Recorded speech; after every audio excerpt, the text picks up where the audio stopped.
In the fog-drenched town of Greystone, every household kept their doors locked after sundown. Not because of thieves, not because of wolves, but because of the knocking. It always began the same way. 3 soft taps at the door just after midnight. And if you opened it, you'd find nothing but a trail of small, wet footprints leading into the house. 50 years ago, a boy named Peter Whitlock vanished walking home from choir practice. His mother lit a candle for him every night, hoping he'd return. The candle burned for 7 years before the family left town in grief. But the townsfolk swore Peter had never left. He still walked the roads, lantern in hand, knocking on doors he never reached that night. When Elias, a schoolteacher new to Greystone, moved into Peter's old home, he thought the legend was just folklore. On his second night, as rain lashed the windows, he heard it. Knock. Knock. Knock. When he opened the door, no one was there. Only muddy child-sized footprints leading down his hallway, disappearing into the kitchen. He searched the house in vain. Empty. Silent. But when he returned to the door, the footprints were gone. Over the following nights, Elias's sleep worsened.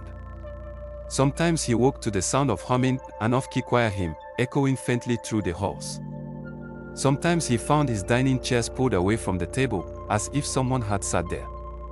One morning, he discovered a schoolbook on his desk, damp, pages torn. The name inside, Peter Whitlock. The 5th night was the worst. Elias woke to the sound of his front door creaking open. He ran downstairs. And there, in the flickering light of a candle, stood a boy. Soaked clothes. Hair dripping rainwater. A small lantern dangling from his hand. "You're not supposed to be here," the boy whispered. His voice was flat. "Empty." "Peter?" Elias asked, his throat dry. The boy didn't answer. He simply turned and began walking slowly up the stairs. Terrified, Elias followed. Each step creaked louder than the last, as though the house itself strained under a weight it couldn't carry. At the top, the boy stopped before a locked door Elias had never been able to open. Peter raised his lantern. The lock clicked open by itself. Inside was a child's bedroom, untouched since the 1970s. Toys scattered on the floor. Clothes neatly folded on the bed. And scrawled across the wall in a child's handwriting. "I did come home." Beneath it were hundreds of handprints. Small, muddy, pressed into the paint. Elias stumbled back.